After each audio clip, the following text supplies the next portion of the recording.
Olá pessoal, sou o professor William e hoje nós vamos continuar aprendendo sobre as teorias de aprendizagem. Hoje nós vamos falar sobre o Carl Rogers na nossa aula de psicologia da aprendizagem. Vamos lá? O que a teoria do Carl Rogers defende? Ele defende que o ser humano é dotado de uma natureza essencialmente positiva e que nos movemos constantemente em busca de autorrealização. O que ele dizia? Que o ser humano ele tinha capacidade de se desenvolver. E a partir do momento que ele fosse se desenvolvendo, a ideia é que esse ser humano buscasse autorrealização. Ele afirmava que, em relação ao processo de ensino-aprendizagem, que o educador deve concentrar a atenção não em ensinar, mas em criar condições que promovam a aprendizagem. Quer dizer o quê? Que o educador, quando está realizando uma intervenção em sala de aula, ele deve criar condições que estimulem a educando a se desenvolver em relação à aprendizagem. E eu trago aqui uma reflexão sobre a obra do Carl Rogers, no livro Liberdade para Aprender. Ele apresentou 3 conceitos em relação à aprendizagem.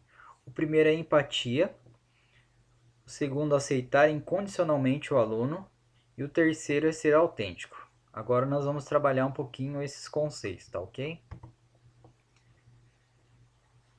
Primeiro é a condição positiva incondicional. Quer dizer o quê? Que um professor, quando ele está realizando uma intervenção pedagógica no contexto de sala de aula, ele precisa ser incondicional. E como é que ele demonstra isso? Através de atitudes como o amor por seus alunos, independente de como eles são. Então, o Carl Rogers, ele defendia que um professor ele deve realizar suas intervenções de maneira incondicional. O segundo ponto é que o professor ele deve ter empatia. O professor ele precisa se colocar no lugar do outro quando ele está realizando suas intervenções em sala de aula. E a terceira aqui é a congruência, que está relacionada à figura do terapeuta, ou dos professores, ou dos pedagogos. É que os professores ou os terapeutas, a partir das suas intervenções, eles devem agir com naturalidade em relação às intervenções que são realizadas no contexto de sala de aula, no consultório. Então, esses são os pilares do Carl Rogers que ele defendia em relação à sua teoria. Ele também defendeu a ideia de autoconceito como um padrão organizado e consciente das características de cada um desde a infância. Isso quer dizer o quê? Que desde quando o ser humano ele nasce, ele já possui certa organização, possui conceitos, e a partir do momento que ele vai crescendo, ele vai desenvolvendo esses conceitos e as características. Ele disse também que a partir das experiências que surgem, esses conceitos eles podem ser substituídos ou reforçados. Quer dizer o quê? Que a partir do momento que uma criança ela se relaciona com seus pares ou na comunidade, ele começa a ter novas experiências e outros conceitos que ele tinha anteriormente, pré-determinados em relação a alguns assuntos, eles podem ser substituídos ou reforçados.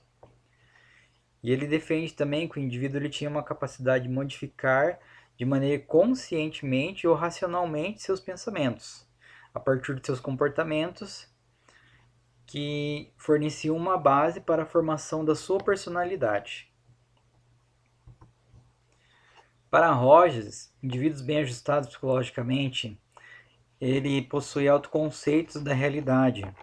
Quer dizer o quê? Uma angústia psicológica é advinda de desarmonia entre o autoconceito real, o que é ser de fato, e o ideal para si, o que se deseja ser. Ele acreditava que o sujeito deveria dar a direção e o conteúdo do tratamento psicológico, por ter ele suficientes recursos de autoentendimento para mudar seus conceitos. Ele defendia o quê? O ser humano ele tem a capacidade de conhecer-se e, a partir desse autoconhecimento, mudar os seus conceitos. E a partir desse estudo, dessa teoria, surge o que nós chamamos a terapia centrada na pessoa. Então, essa teoria ela nasceu a partir dos estudos baseados em Carl Rogers. Ele foi um grande crítico das instituições escolares.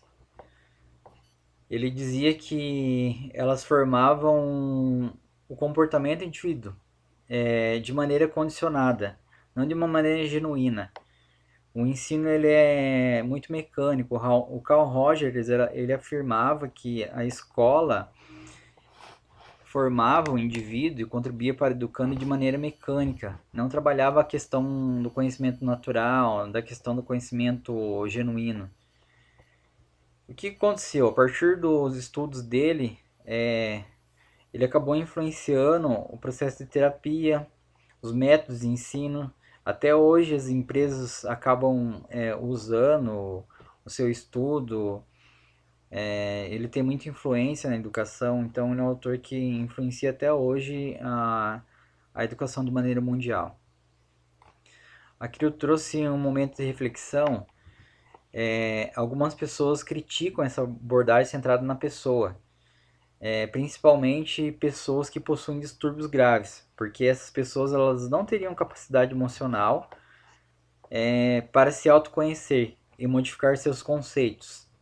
As pessoas defendem que pessoas que possuem distúrbios, elas teriam essa dificuldade em perceber os seus conceitos modificando, fazer questionamentos, recriar situações a partir das suas experiências. Mas aqui, ó, porém mesmo com essa deficiência, a abordagem centrada na pessoa possui muitos adeptos, por valorizar as pessoas e adaptando as teorias a elas, e não elas a teorias. Então, o Carl Roger, ele tem muitos seguidores porque a teoria dele é centrada em pessoas e não na questão teórica em si, é subjetiva. Tá ok? Indo para o nosso final da aula, ó, o que eu quero trazer em relação à teoria do Carl Roger é o seguinte: em relação ao processo de ensino-aprendizagem na prática docente de sala de aula. O professor ele precisa aprender a ter empatia em relação ao seu aluno, porque quando ele tem empatia, ele consegue realizar uma intervenção adequada, uma intervenção que trará qualidade e desenvolvimento em relação à aprendizagem do seu educando.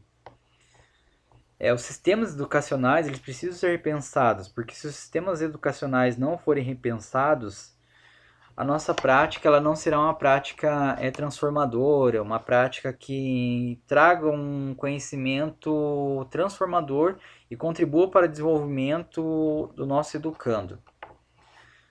Também eu coloco aqui a autonomia do aluno para compreender seu crescimento educacional.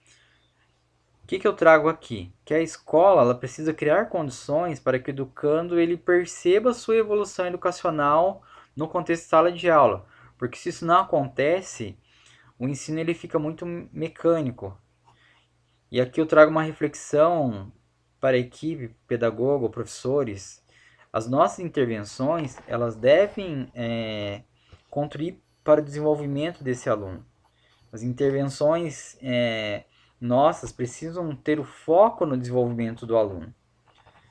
E se isso não acontece, esse aluno ele acaba não se desenvolvendo da maneira que precisa se desenvolver.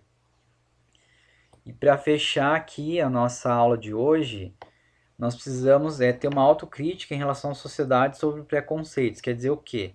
Que a sociedade ela estabelece alguns preconceitos em relação aos alunos, em relação à escola, em relação às aprendizagens, acabam fechando a escola e a aprendizagem numa caixinha e limitando as nossas ações como equipe. Então, baseando a nossa aula no estudo de Carl Roger, o Carl Roger ele criticava muito a sociedade, porque a sociedade ela estabelecia muito preconceitos em relação ao processo de ensino-aprendizado, em relação ao desenvolvimento humano, em relação ao conhecimento de si próprio. A escola, a partir das suas intervenções, não pode se limitar a esses preconceitos. Então, o Carl Roger ele nos ajuda a refletir sobre a romper esses preconceitos e como as nossas intervenções elas podem ir além das paredes da sala de aula. O que quer dizer ir além das paredes da sala de aula? Quer dizer que o aluno ele vai se desenvolver, ele vai crescer, ele se tornará um protagonista da sua história, ele terá autonomia e, consequentemente, ele conseguirá fazer diferença na sua sociedade. Tá ok, pessoal? Espero que vocês tenham gostado da aula de hoje e até a próxima. Um abraço.